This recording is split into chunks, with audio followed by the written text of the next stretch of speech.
afternoon. Welcome to the midday news on 3FM 92.7. Coming up this afternoon, over 173 female students of Toulon Senior High School displaced by a Monday morning fire incident were live in the area for the very latest. Also, cocoa farmers issue a 2-week ultimatum to government to settle their outstanding debt or face their wrath as they lament severe financial distress caused by prolonged payment delays.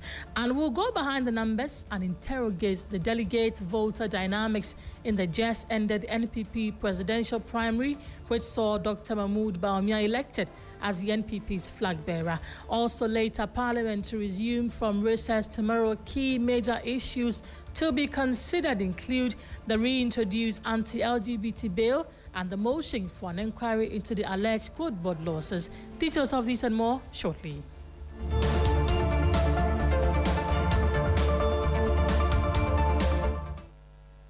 Many thanks for joining us. Let's begin the bulletin from here. Over 173 female students of Toulon Senior High School have been displaced by a Monday morning fire incident. 10 of the girls who were shocked by the incident were rushed to the Toulon Hospital for medical attention. Students say they are traumatized by the incident, and our correspondent in the region, Grace Hammoah, we're working the phone to get to talk to him on what the update is. Are they responding to treatment and what the latest has been? When we are able to get through to him, we'll bring you that detail. But the latest is that over 173 female students of Toulon Senior High School have been displaced by a Monday morning fire incident. 10 of the girls who were shocked by the incident were rushed to the Toulon Hospital for medical attention. The students say they are traumatized by the incident, especially when it's happening on a Monday morning. There were no signs or any of that, and now they've had to go through this disaster. Christopher Makuma, working the phone to talk to him to bring us the latest on that. We'll update you when we are able to get to him. But while we're working on that, Parliament will resume from recess tomorrow, February 3, to consider major national issues to deepen accountability and its oversight across sectors. The return of the Pandai MP, Matthew Nyindam, and a new lawmaker for Ayawasi East will feature some of the highlights as the president delivers a sessional address on the state of the nation later. Passage of the 24-hour economy bill, the legal education reforms bill, and the likely reintroduction of the anti-LGBTQ bill will be a prominent feature. We'll bring you a lot more on the issues Parliament will be discussing, but Christian Yale is our correspondent in Parliament. We are going to speak to him on what we should be expecting and how the first day of the resumption should look like. Christopher, can you hear me? Talk to us what we should be expecting from Parliament from tomorrow. Christopher, if you can hear me, update us on what we should be expecting from the House tomorrow. All right, and so a lot is expected to happen, and even from the early morning, the leadership of Parliament would engage the press call to provide key information concerning some of the things that are expected to happen in the upcoming session. But apart from that, you would expect that Matthew Nyindam, who is the Member of Parliament for Pandai, who has been reinstated, is going to make a return, as well as later, you know that on March 3rd, there's going to be a by-election in Ayawasu East, which will produce a new MP for that particular a constituency. Now, the State of the Nation address by the president would come, as well as the new mining agreements on the lithium deal, as well as other mining commodities, would be maturing over the period, which means that there will be that ratification when the 21-day maturity is sealed. But, Grace, also because it is important, the 24-hour economy bill, the legal education reforms bill, and then the possible reintroduction of the anti-LGBTQ bill would all be done. So right now, when you get to Parliament, there are ongoing preparations inside the chamber. Microphones are being tested, as well as the necessary adjustments that need to be done. But it is going to be interesting, and also because the minority has already said notice that they are going to block any rushed passage of key legislations by the majority side. Christian, we also know that President Mahama will deliver a sessional address in the House. Why is this important? What form is it likely to take? Talk to us also on that. Yeah, it is very important to know the state of the nation, and that is something that's per the Constitution. Every year, the president does to provide the country with the update concerning how far we have fared over the last year and what are going to be the key projections going into the ensuing year of that particular year. And so that becomes very important also because he gets that opportunity to directly speak to the MPs who provide key oversight responsibilities of all the various sectors, which is why we have all the committees, the various committees across the sectors, economy, finance, agri, and what have you, so that they are able to get the juicy details and be abreast of all the necessary details, and then they question the kinds of policies that the government would intend to undertake over the period. And so that is very important to do, also because we are not going to have the budget, as it were, because it was read before the agenda in December.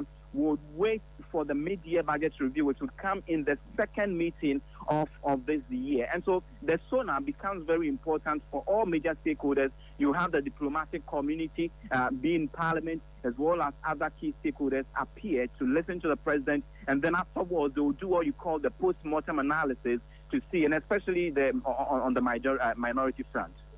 And Christian, let's talk about Matthew Nyindam. He's not new to the House, but he's coming in maybe as a new MP because of the ruling that came from the Supreme Court. What should he expect from the minority, even as well as also himself?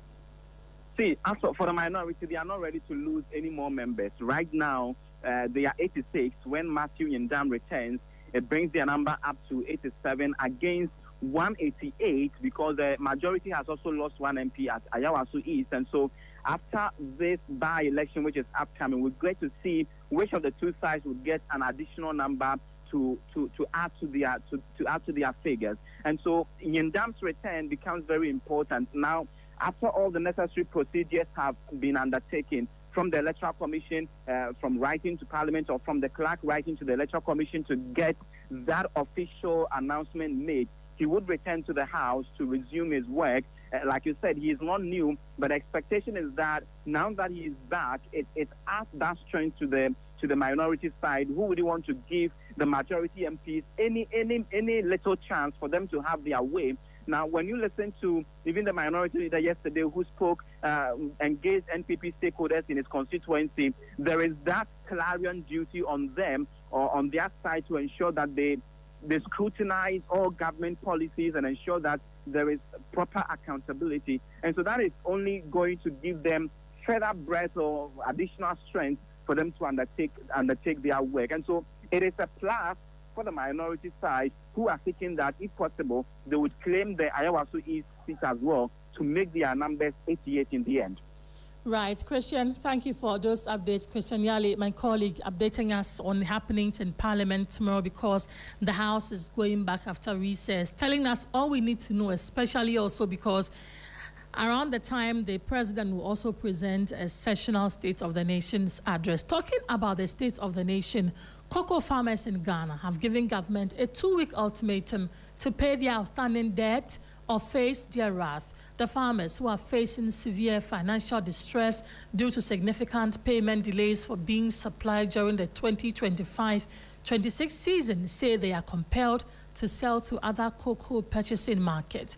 The debt dates back to November 2025 as a Ghana Cocoa Board grapples with a debt exceeding 32 billion cedis, forcing farmers to threaten smuggling and demand immediate payment. Let's bring in Stevenson Anane-Boateng. He is president of the Ghana National Cocoa Farmers Association, NACOFA. Mr. Boateng, thank you for making time to talk to us this afternoon. Thank you. Right. Cocoa farmers have given government a 2-week ultimatum of unpaid being supplied since September 2025. What exactly are farmers demanding, and what action should government expect if this ultimatum is ignored? Thank you, and good morning to the listeners. That is very true. Just that I'm not aware of those who have given ultimatum of 2 weeks or whatever. Ghana National Cocoa Farmers Association have decided, the executives have decided this Wednesday coming to take a decision on that. So we haven't actually given a mandate on when and how we are going to react on this delay of payments and etc. But then it is our worry so much. It is our worry since November to date we are encountering such a problem, and our payments, our cocoa sold are not paid. You know, it's not fair to the government and the cocoa board, because this is a long time agreement which we have signed, and any time cocoa goes up in the country, we don't hear anything from the government, just that he is buying, and whatever accrued profit he makes, that is, he doesn't make any account, it's not accountable to any farmer. And therefore, if the situation has come and cocoa board is not prepared to say or tell we cocoa farmers anything about it, then I think Ghana National Cocoa Farmers Association is prepared to meet on Wednesday and see what we can also do and what we can also say to the public, because it's been unfair that the cocoa farmers are not being paid since November, and the government has not come out to tell us anything, and cocoa board has not come out to tell us anything. But things are going on just like they don't bother to see our problems. So, Martin, do you know that the prices of cocoa have also fallen on the global markets? Do you think that might be a reason why you're not getting any response from government, or your money is not coming? That is not our problem, cocoa farmers' problem. I always refer to the 2 years back when cocoa increased to 12,500 per bag those days. And we were being paid at 2,000. So the profit that government accrued, what did he do with the money? And for that matter, he's coming to tell us that if the cocoa has come down and so forth. This is not the case. Cocoa board has did not receive what do you call it?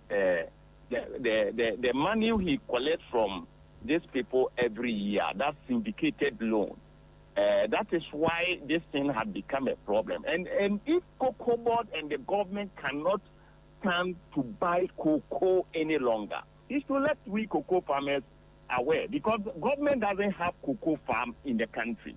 We cocoa farmers own cocoa farms. So if government think he can no longer continue doing that business, then he should let us know. Then he come and then he say he does not tell us anything. And cocoa board, who is representing cocoa government on cocoa interventions, are also keeping silent on this issue.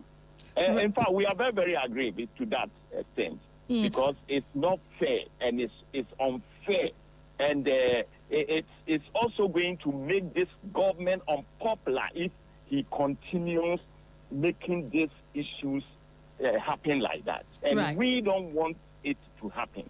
And you say that when you reach out to Cocoa Board, they don't tell you anything. What do they say? Yes. I mean, why do they expect us to reach him? They are the people, and for a long time, as I've been telling you, a lot of letters have been written to them, and they never reply. So this time round, we have decided not to, write any letter again. Since we write and they will not reply, in fact, it's unfair to us, and we are not prepared to write any letter. But then we are going to take decisions on what we are going to tell the public on Wednesday. Right. We'll come Wednesday, when we finish our meeting, that is where we can also express our feelings to the public and the government. Definitely, Mr. Barton. We'll definitely come back to you on Wednesday and get details of what the association has decided to do, especially with the delay of your payment for your cocoa beans that government has purchased. Thank you for talking to us. Stevenson Anane Boateng is president of the Ghana National Association of Cocoa Farmers. He says they are meeting on Wednesday to decide the next action on government delay in releasing their funds for cocoa they have sold to government. Let's go back to the Tolon Senior High School on that fire disaster, and over 173 female students of the Tolon Senior High School have been displaced by a Monday morning fire incident. 10 of the girls who were shocked by the incident were rushed to the Tolon Hospital for medical attention. The students say they are traumatized by the incident. Christopher Mako is joining us on the phone. Christopher, we know you have been to the school. Talk to us the severity of this fire disaster. Yes, so Grace, I must say that it's very severe for the affected students.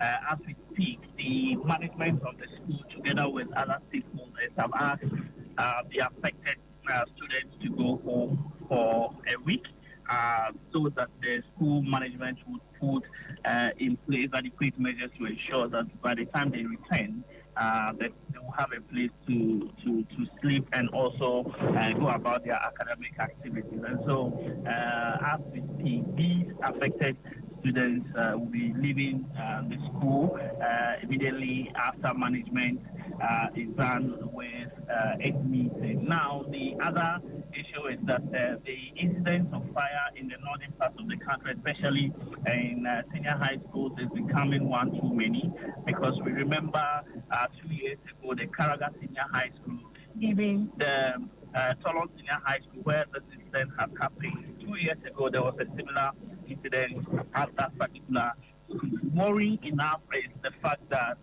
it has to do with the girls' dormitory, and so management have indicated that they are going to put in place adequate measures to monitor and ensure that this does not happen again. Grace, let me also report that the deputy administrator of GET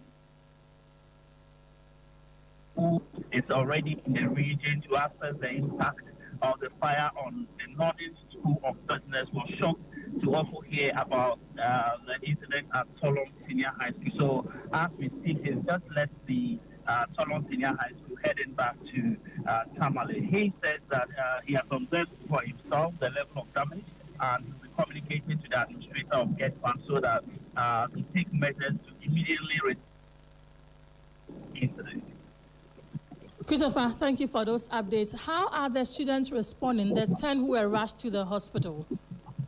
Yes, we are told by management that they've been attended to and they are doing well. The other students we met on campus were also traumatized, looking at their faces, but they are gathering the only materials of years that they can get hold of. Most of them have lost everything to the fire, but some of them are now counting their losses after the incident.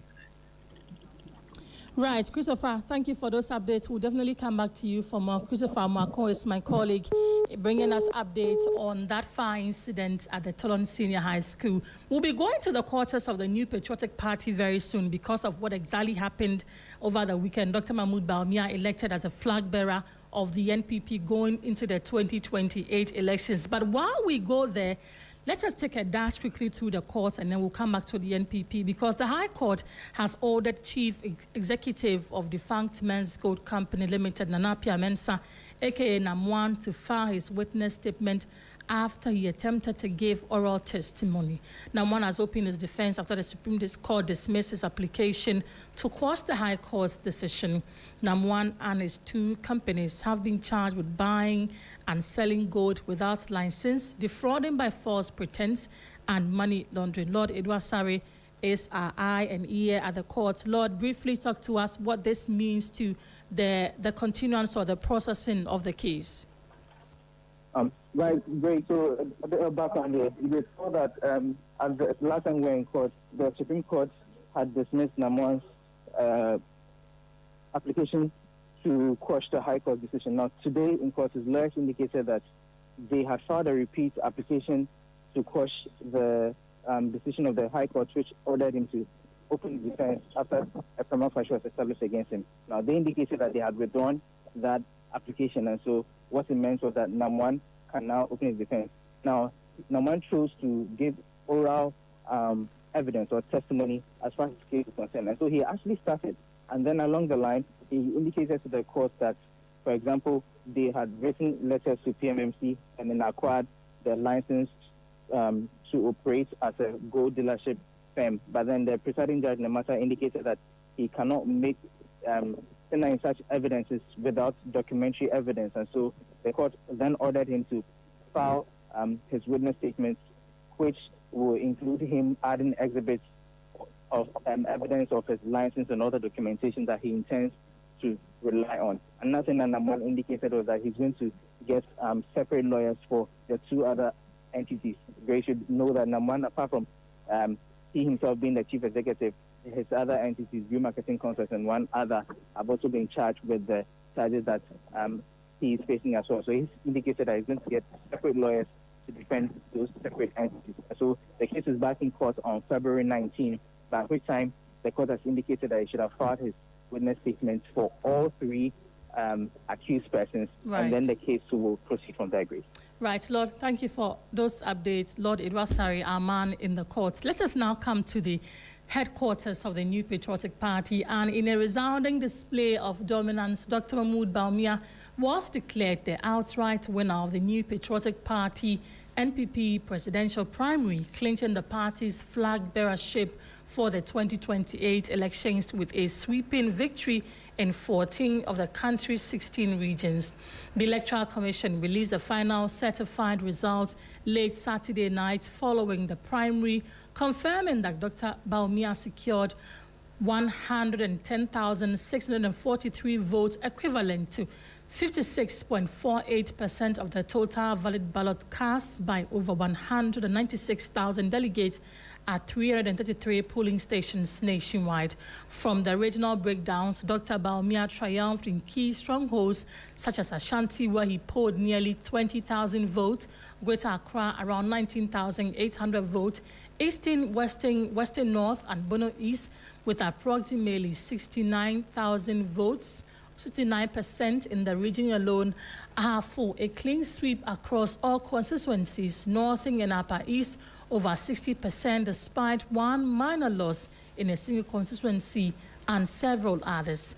Kennedy Ohene Japan, former Asin Central MP, placed second with 46,554 votes, representing 23.76%, whilst former Food and Agric Minister Dr. Brian Champon finished third with 36,303 votes, capturing 18.53% of the vote. But the contest for the NPP's presidential slots now firmly settled, attention is already shifting to the running mate conversation. Dr. Brian Champon's strong showing in the primaries has ignited growing speculation within party circles, with some suggesting a Bawumia-Champon partnership could present a formidable challenge to the governing NDC in 2028. Fresh data emerging from the just ended primary suggests that these conversations may not be premature. Well, we're joined in the studio by Ebenezer Nyako, who is Executive Director for EN Analytics, to help us unpack what the data is telling us. Mr. Nyako, thank you for joining us in the studio this afternoon. Thank you, too. Let's start with the data and what key trends are emerging from the results. Okay, so I want us to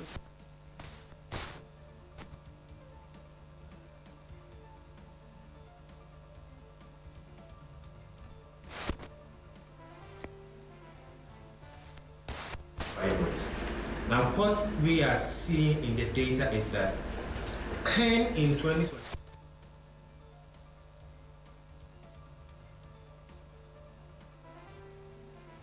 regions of Ghana, Ken won in Central region. He was competitive in Greater Accra region. He won in Volta, and he also did well in Western region. So Ken's supports in 2023 were basically in the swing regions of Ghana, plus opposition territory. Another data point from the 2023 primaries was that where Bawumia was doing well, Mahama, or where Mahama did well in the general elections, Bawumia was not doing well per the primaries. But Ken was doing well. It means that in the general elections, Bawumia suffered some amount of deficit in areas where Ken won in the primaries. Right. Because we have just some few minutes to end the bulletin, let me quickly do these numbers point to a growing influence of Brian Champong within the NPP? It's his first time, and look at how he's showing winning Volta region.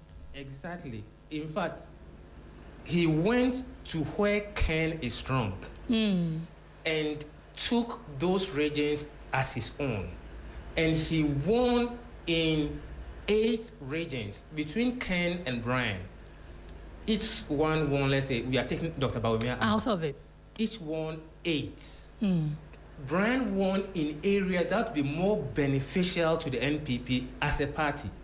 He won in Volta, Uti, he won in Upper East, Upper West. He also won in Northern and even the home region of the sitting president and Bono East. These are the regions where NDC is strong. Ken is saying that if you are looking for a fighter who will go into the opposition territory and take vote for the NPP, then I it's am Brian the person. Champong. If you are looking for somebody who can tell you that, listen, if you are looking for a technocrat, if you are looking for a fighter, I am the blend of Bawumia and Ken. That is the person you see in Brian. That is why the base is so solidly behind him. But what does this data tell us about Ghana's electoral architecture and the broader chance of Dr. Bawumia going in 2028? The Bawumia Champong thing, should we be looking at it? It's going to be a very strong candidate if it comes on. But the problem is that it has to be, Bawumia has to be somebody like Trump to be a disruptor, to win 2028. Because Ghana's architecture is situated within 8-year mandate for a party. Right. So currently, the NDC has been given a mandate from 2024 till 2032. In the minds of Ghanaians, that is what we have given them. So you have to be somebody like Donald Trump with a strong disruptive characteristics to disrupt that party. To break that. Since 1992, nobody has disrupted that 8-year architecture of the Ghanaian electoral system. So for Bawumia to win, it has to take something extraordinary. That tells me that you were not even shocked at the result that came out at the end of the day. No, never. Never. Yes. Right. Mr. Thank you for bringing us those. It's a conversation we will keep having until probably 2028 or even after, looking at how you are saying it's an 8-year mandate. So thank you for joining us in the studio. Ibrahim Nyako is Director of EN Analytics, bringing the bulletin to an end here on 3FM 92.7. My name is Grace Hammoah Ajiman. Thank you for joining us. You can log on to 3news.com and get some more stories. Good afternoon.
Good afternoon. Welcome to Business Daily on 3FM 92.7. Coming up, fuel prices rise in Ghana as oil marketing companies align with new pricing floor. And CATS International Consumer Advocacy Group raises concerns over cash and carry systems preventing consumers from benefiting from policy rate cuts. Plus, investor appetite surges as government records fifth straight consecutive Treasury bill oversubscription in 2026, with latest auction oversubscribed by 144%. I am Michael Obodu. Details of these and many other stories coming up shortly. Please stay.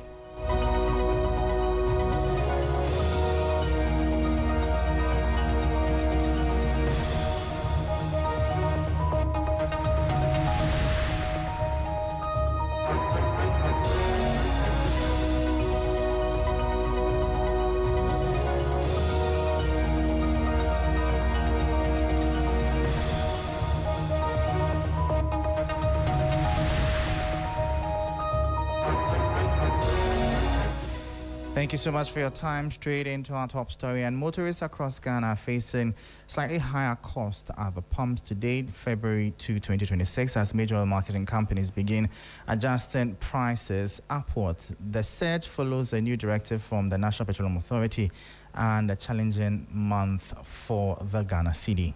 The price hikes, which began in earnest yesterday, saw petrol and diesel prices climb between 2 and 5%. Industry experts point to two primary culprits: the 0.77 percentage point depreciation of the cedi against the dollar in January and a sudden spike in international crude oil prices, which jumped from $64 to nearly $70 per barrel in just 48 hours.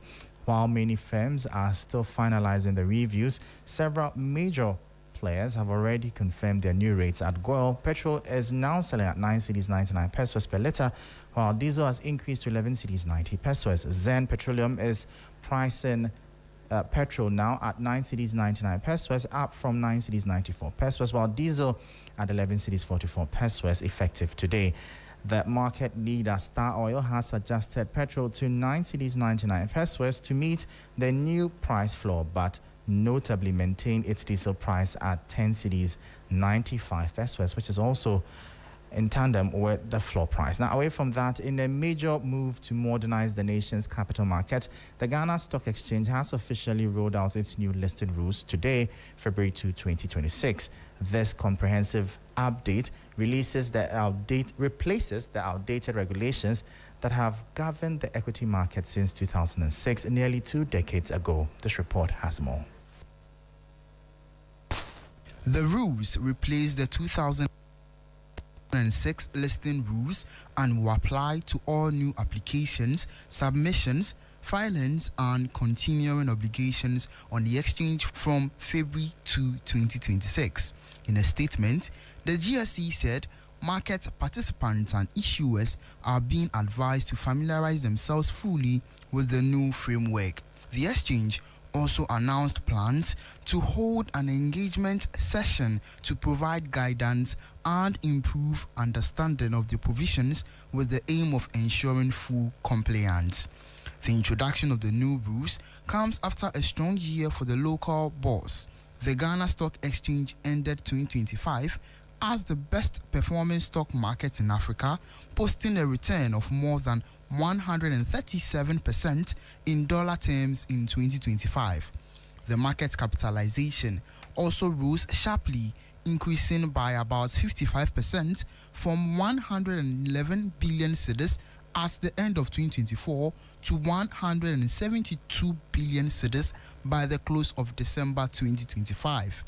The exchange says the updated rules are expected to support market growth and strengthen investor confidence.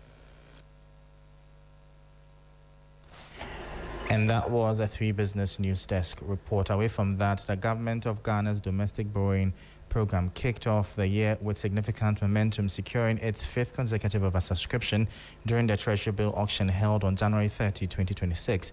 Investor appetite surges as government records 5th straight T-bill oversubscription in 2026, with latest auction oversubscribed by 144%, raising 12.306 billion cedis against the initial target of 6.997 billion cedis. This report has more. The auction saw a massive influx of investor interest, with total offers reaching 17.106 billion cedis, nearly 114% more than the government's initial target of 6.997 billion cedis, a fifth straight oversubscription. Out of the total bids tendered, the government opted to accept 12.306 billion cedis across the 91-day, 182-day and 364-day tenors to manage its short-term debt obligations. Investor preference was spread across all three maturities, though the government remained selective in its intake to maintain fiscal balance. 91-day bill received bids totaling 5.909 billion cedis, with the government accepting 2.785 billion cedis at a yield of 10.83%. 182-day bill saw offers of 4.654 billion cedis, of which 3.549 billion cedis was accepted at a yield of 12.38%. 364-day bill, the longest tenor, proved highly popular, attracting 6.541 billion cedis in bids. Government accepted 5.971 billion cedis at a yield of 12.82%. This consistent oversubscription highlights a renewed confidence in the Ghanaian money markets. Analysts attribute the high demand to a sharp cooling of inflation, which fell to 5.4% in December 2025, a relatively stable CD, and monetary policy rates at 15.5%. The high liquidity in the banking sector has also played a crucial role as institutional investors look for a safe haven assets following the country's successful debt restructuring milestones. And that was a 3 Business News Desk report. Before we leave you, consumer advocacy group CATS International has raised concerns that recent policy rate cuts are failing to benefit ordinary consumers due to Ghana's prevailing cash and carry system. The consumer advocacy group noted that despite the Bank of Ghana reducing the policy rate from above 20% last year to 15.5% currently, the impact has not translated into improved access to credit for households. Now, speaking to 3 Business, West Africa Regional Director Kusi Adomako said the country's credit system needs urgent review to ensure that low and middle income earners can benefit from monetary policy decisions. The policy rates is good, but one of the things is that in this country, few Ghanaians take credit. Everything that you need physical cash to buy. If you want to buy a car, about 95% of Ghanaians will need to have physical cash to be able to buy a car. If you want to buy anything, you need to have cash. And so when the policy rate goes down, it's good, and it helps those in the formal sector who are currently on a regular income. Of course, the banks are also going to play around the reduced policy rate. And so it's good, but I don't think that it benefits so much of the people at the bottom, because for them, they need cash to buy cement, they need cash to buy roofing sheet, they need cash to buy everything. I mean, if you are borrowing from the bank, then that would have been good for you, but only few Ghanaians have access to borrowing money from the banks. And you heard the West Africa Regional Director for Consumer Advocacy Group, CATS International, Kusi Adomako, bringing an end to Business Daily here on 3FM 92.7. For more stories, check out our website. It's 3news.com/business. I am Michael Obudu. Thank you for tuning in. As always, please stay safe. Up next is Urban Blend, and Black Rasta is on standby. Do stay tuned.